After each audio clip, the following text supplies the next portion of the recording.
안녕하세요. 부동산을 쉽게 다양하게 깊이 있게 분석하는 부동산의 비밀입니다. 내 집을 마련하는데 가장 좋은 방법은 무엇인가? 그냥 전통적인 방법, 분양을 받는 게 어쩌면 가장 좋은 방법이라고 저도 생각을 합니다. 그런데 요즘 분양가를 보면 좀 후덜덜하죠. 이게 맞는 건가 싶은 생각이 드는 것도 사실입니다. 그것보다 더 중요한 것은 요즘의 부동산 정책은 점점 40대, 50대 무주택자들에게 불리한 것들이 쏟아지고 있습니다. 내 집 마련을 하는 데 있어서 정년기라는 게 따로 있을 수는 없지만 40대, 50대에게 너무 가혹한 기회를 뺏어버리고 모든 걸 젊은 사람들에게만 몰아주는 거, 그게 과연 옳은 일인가 한번 생각해 볼 필요는 있습니다. 지난 부동산 스토리를 아파트 분양에 맞춰서 잠깐 설명해 보겠습니다. 비정상적이었던 부동산 폭등기 시절을 우리가 생각하면 다들 2019년, 2020년, 2021년 뭐 요때만 생각하지만 사실은 그 전부터 쭉 비정상적이었습니다. 1년에 20에서 30%씩 계속 상승을 하던 시기가 뭐 한 대략 2016년 요 정도부터라고 봐도 되겠습니다. 2016년부터 2019년까지 이때 부동산 시장의 특징이 좀 있습니다. 첫 번째, 갭 투자가 늘었습니다. 단순히 이게 숫자만 늘었다가 아니고 기존까지는 어떤 일부 세력의 전유물 같은 것이었는데 이게 일반화되면서 보통 사람들도 적게는 뭐 1억이라는 돈이 안 드는 1억 이내로 갭 투자를 하겠다고 하는 사람들이 갑자기 한꺼번에 몰려들었습니다.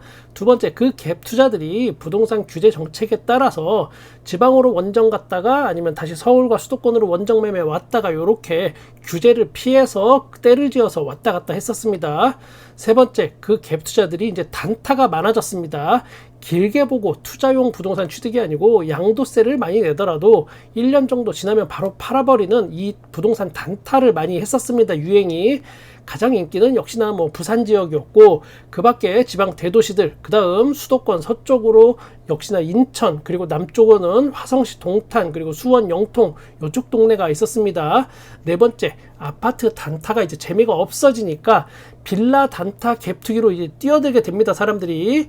이게 이제 지금의 깡통 전세와 전세 사기의 어떤 발단이 된 겁니다.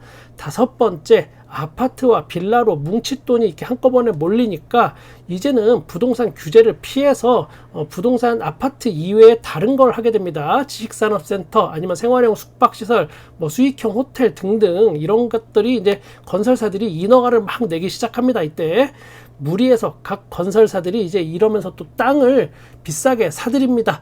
지식산업센터는 뭐 다들 아시겠지만 지금 공실이 너무 많아요. 사무실 수요가 그만큼 없는데 비싸게 땅을 사서 일단 그냥 다 때려 지은 겁니다. 부동산 규제를 피해서요. 이게 부동산 규제가 덜한 상가나 사무실로 인허가를 내서 부동산으로 몰리는 그 뭉칫돈들을 싹쓸이 해버립니다. 여기에 뭐 공장형 사무실 뭐 이런 거 이외에도 라이브 오피스 같은 거를 새로 편법을 써서, 그러니까 주거가 불가능한 건데 이게 오피스텔하고 똑같이 생겼어요. 이런 걸 만들어 버립니다. 주거 형태의 구조를 갖춘 것이지 여기에 전입신고가 안 됩니다. 차이점은 바닥에 난방을 또 못해요. 여기가 사무실이기 때문에 바닥 난방이 안 되는 걸 전기장판 같은 걸 약간 고급스럽게 깔아서 난방 문제를 해결합니다. 그리고 이름도 생소하게 라이브 오피스라고 또 마케팅으로 새로 만들었어요. 라이브. 그리고 오피스텔처럼 월세 수익은 나는데 오피스텔하고 다르게 주택으로 이게 잡히지 않기 때문에 여러 가지 각종 세금에 유리하다라고 홍보를 합니다. 또한 이거는 전매 제한도 없어서 단타로 치고 빠질 수가 있어요. 그리고 이거는 주택에 비해서 대출도 80%까지 해줍니다. 그 당시 규제가 심해지니까 주택은 대출이 한도가 좀 낮았어요. 이때 시행사에서 분양 대행사한테 정확한 오더가 이렇게 내려갑니다. 절대로 고객에게 오피스텔이라고 말하지 말아라. 그리고 주거가 가능하다고 말하지 말아라. 일을 하다가 쉴 수 있고 씻을 수 있고 밥해 먹을 수 있는 공간으로서 오피스텔과 비스무리하게 사용할 수 있다라고 포장해라. 이렇게요. 이게 무슨 뜻이냐? 나중에 문제가 생겼을 때 뒤늦게 이제 분양받은 사람들이 막 몰려와서 따질 겁니다. 그러면 이게 사기 분양이다, 주거용이라고 했고 오피스텔이랑 똑같다고 했다라고 하면서 내가 낸 돈 돌려달라고 싸우는 일이 생기고 일부는 소송까지 합니다. 그래서 좀 잘 나가는 회사들은 미리 법률 자문을 다 받아 놓습니다. 딱 법을 피해가는 길을 미리 꿰차고 소송에 대비한 다음에 일부터 시작하는 겁니다. 그러니까 나중에 사기 분양이라고 아무리 떠들어도 이게 거의 이기기 힘듭니다. 무섭지 않으세요, 여러분? 부동산 바닥이 이렇게 무서운 곳입니다. 이런 문제는 아직 그리고 본격적으로 수면 위로 올라오지도 않고 터지지도 않았어요. 이런 거는 앞으로 터질 거고 공사 중지된 곳도 많이 있습니다. 자, 또 하나 문제가 되는 게 있죠. 요즘에 생활형 숙박시설. 여기도 분양받은 사람들이 지금 뒷목 잡고 쓰러질 판입니다. 여기는 10억 넘는 돈을 주고 분양을 받았고 그 당시에 분양이 완판도 다 됐습니다. 이것 또한 부동산 규제를 피해서 새로 만든 그런 새로운 형태예요, 요게. 그런데 이게 아파트가 아닙니다. 주거용으로 사용이 불법인데 다들 주거가 가능한 줄 알고 아파트나 오피스텔 비스무리한 건 줄 알고 그냥 분양받은 거예요. 지난 부동산 호황기 때 여기로 돈이 몇 조 단위로 돈이 다 몰렸습니다. 일단 여기 분양받은 사람들 거주가 불가능하기 때문에 잔금 대출이 지금 현재 어렵습니다. 결국은 그러면 제2금융권으로 갈아타야 되는데 당연히 이자는 비싸질 거고 그마저도 감정가의 30% 정도밖에 안 나옵니다. 돈이 있는 사람도 아파트처럼 이게 여기에 거주가 불가능하기 때문에 들어가 살 수도 없어요. 강제 이행금이 매년 10%씩 부과됩니다. 그리고 또 여기는 전세도 불가능합니다. 전세 놓으면 되지 않냐고 하시는 분들이 있는데 이거 바로 깡통 전세 되는 건데 누가 여기에 전세를 들어가겠습니까? 팔 수도 없고 임대를 맞출 수도 없고 잔금 대출도 안 되고 지금 아무것도 할 수 없는 상황이 돼버린 겁니다. 이때도 보면 각종 SNS에 정말 그럴싸하게 잘 포장돼서 홍보가 됐었고 얼핏 보면 아파트 같아요. 일부 부동산 폭등장을 조장하는 사람들 이걸로 또 열심히 떠들었습니다. 이거 사면 돈 된다고요. 부동산 폭등은 계속될 거고 이런 거 사둬야 한다. 아무것도 안 하면 여러분 벼락거지 됩니다. 막 이렇게 이야기했습니다. 그리고 그들은 또 여지없이 요즘 또 나타나기 시작했고 부동산이 이제 대세 상승장으로 전환이 되었다고 떠들고 있습니다. 왜 그럴까? 부동산 대세 상승론으로 누가 과연 돈을 버는 걸까? 전부 다 그런 건 아니고 아주 일부의 이야기이긴 하지만 경매 교육 해준다 그러고 한 500만 원 받아먹고 1대1 상담한다고 또 한 200만 원 받아먹고 이런 거 여러분이 한 채씩 사주면 MGM 수수료가 이 사람들한테 한 채당 수천만 원씩 떨어집니다. 아 진짜 부동산 대세 상승론으로 누가 돈을 버는 건지 여러분 진짜로 다시 한번 잘 생각해 보시길 저는 추천합니다. 저도 이런 이야기가 반복해서 될 때마다 정말 지치고 힘들긴 저도 마찬가지예요. 한 얘기 또 하려면 저도 힘들고 지겹습니다. 그래도 저는 지치지 않고 계속 이야기할 겁니다.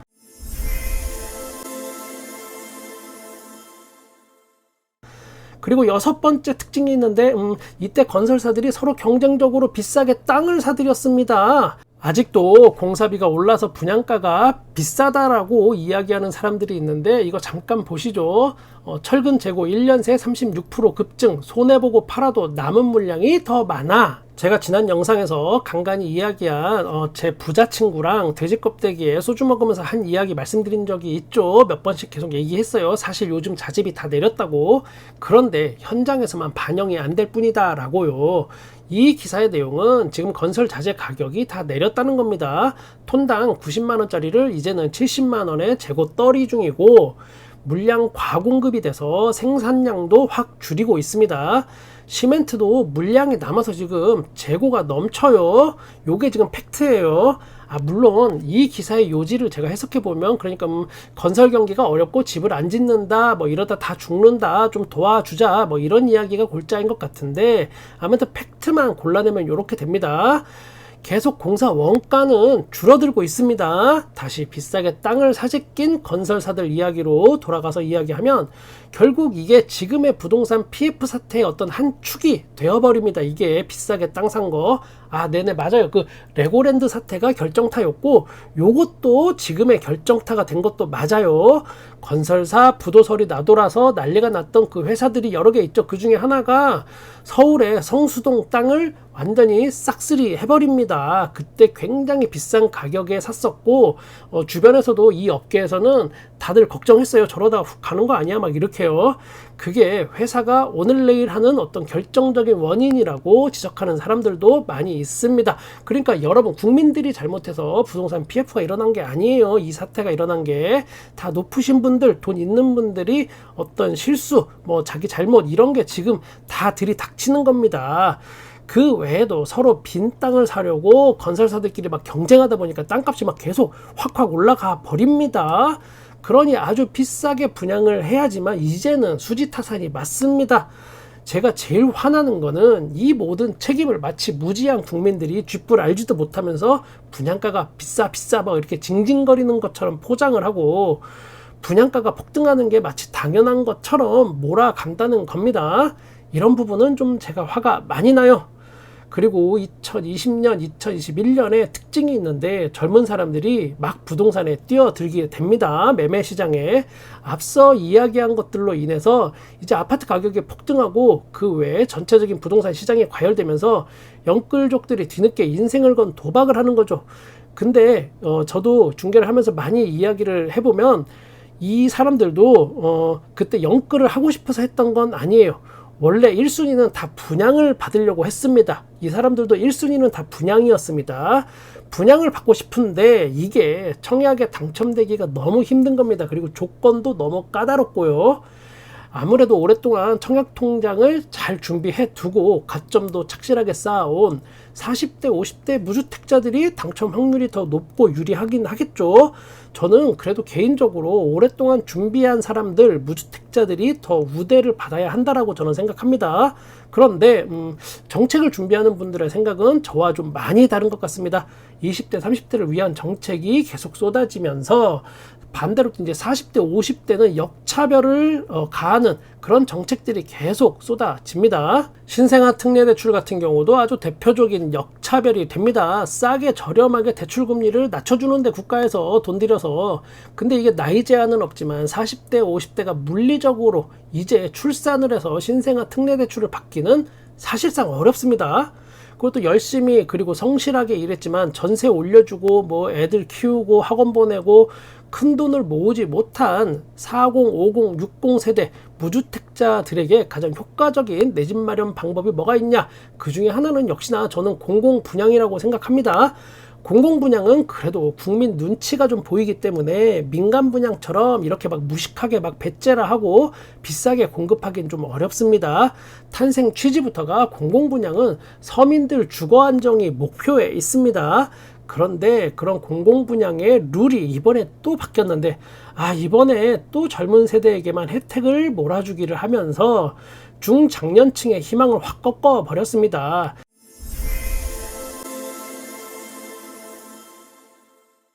이번에 바뀐 공공분양 물량 배정을 보면서 한번 이야기해 볼까요? 특별공급 70%, 일반공급 30% 이렇게 큰 틀의 룰은 바뀌지 않았는데 일반공급, 이게 되게 중요한데 일반공급 물량 배정 비율이 40, 50 세대가 뒷목 잡고 쓰러질 만한 수준입니다. 이 일반공급 비중 30%는 중장년층한테는 굉장히 중요한 거예요. 이 30% 착실히 청약통장 오랫동안 준비해온 분들에게 유리한 부분이긴 하죠. 상대적으로 젊은 분들이 그래서 특별공급으로 많이 이동을 한 거고요. 그런데 그 중요한 일반 공급의 절반을 뚝 떼서 여기 보이시죠? 신생아 우선 공급 요걸 만들어 버렸어요. 30%에서 절반 뚝 떼버렸어요. 저렴한 내 집 마련의 기회가 지금 반토막 나버린 겁니다. 앞으로 고양 창릉 아니면 하남 교산 신도시 여기 좋죠. 남양주 왕숙 같은데 경쟁률 높은 곳은 그나마 있던 기회가 중장년층은 다 반토막 난 거예요. 지난 사전청약 때 서울 대방 A 1블럭 여기 84제곱미터가 커트라인이 2,580만 원이었고 동작구 수방사 부지 여기도 인기 많았죠. 여기도 엄청 기회의 땅이었는데 여기가 커트라인이 2,550만 원이었습니다. 서울에도 이렇게 계속 공공분양이 앞으로 계속 공급이 되는데 이걸 반토막을 날려서 신생아 우선공급이라는 걸로 다 돌려버리다니 좀 많이 씁쓸합니다. 젊은 사람에게 기회를 주는 게 나쁘다는 게 절대 아닙니다. 열심히 준비한 사람, 오랫동안 기다려온 사람에 대한 어떤 역차별을 제가 지적하는 겁니다. 그리고 특별공급을 보면 여기도 좀 아주 문제가 많아요. 신생아 특공이 20%가 새로 생겼어요. 세상 만물의 이치가 있죠. 무언가를 주면 또 무언가를 뺏어갑니다. 자, 그렇게 돼서 뭐가 바뀌었냐? 생애 최초 특별공급 여기도 20%에서 15%로 이게 5% 확 줄었습니다. 그리고 신혼부부 특공 여기도 20%에서 이게 반토막 나서 10%로 줄었고요. 그리고 기관 추천 특공에서 5% 이거 뺐어요. 신생아 특별공급에다가 지금 몰빵을 했습니다. 이렇게 제가 말씀드리니까 계속 30대 후반은 난 괜찮은 것 같은데 그런데 아닌 사람들이 더 많아요. 30대 중후반에 그러니까 아이를 뭐 이미 다 낳고 어느 정도 크는 상황에서 그 다음에 신혼부부 특공이나 생애 최초 특공으로 기회를 잡던 사람들이 굉장히 많았는데 30대 중후반도 상당히 많은 기회를 다 놓치고 있는 겁니다. 지금 요즘 같은 시대에 이런 말 한다고 제가 어디 잡혀가고 고문받고 그러지는 않겠지만 그래도 살짝 제가 쫄아서 작게 한마디 하자면 저출산 대책은 이렇게 하는 게 절대 아닙니다. 집값이 안정화돼서 누구나 열심히 일하고 착실하게 저축하고 거기에 대출 조금 받으면 집을 살 수 있는 그런 세상이 만약에 된다면 이 저출산 문제는 다 해결됩니다. 문제의 본질이 무엇인지 파악을 못하니까 자꾸 헛소리만 하는 것 같아서 제가 한마디 했습니다. 저도 알아요. 알 거 뭐냐. 우리나라에 무주택자보다 유주택자가 더 많으니까 이 유주택자들을 버릴 수 없는 그런 정책들이 계속 나오는 거고 집값을 내릴 수가 없는 거고 집값이 만약에 지금보다 더 크게 하락한다면 유주택자들의 기존의 집을 갖고 있는 사람들의 자산가치 하락으로 인한 각종 경제지표가 추락할 거고 중산층의 민심이 나빠지겠죠. 그리고 경제 성장률도 지금 1%대 간신히 유지하고 있는데 이것도 심지어 마이너스 성장으로 한 번에 바뀔 수 있습니다. 제가 그 부분을 전혀 이해 못하는 건 아니지만 그렇다고 썩은 부분을 도려내지 않고 이대로 계속 그냥 땜빵만 하면서 끌고 간다면 나중에 더 크게 안 좋은 일이 발생할 것 같아서 이야기하는 겁니다. 요즘 제가 계속 우울한 이야기하고 오늘도 너무 우울한 이야기만 한 것 같아서 좀 죄송한 마음이 들어요. 그래도 여러분 모두 힘내시고 저는 여러분의 부동산에 끝까지 함께 하겠습니다. 구독과 좋아요, 댓글 정말 감사합니다. 부동산의 비밀이었습니다.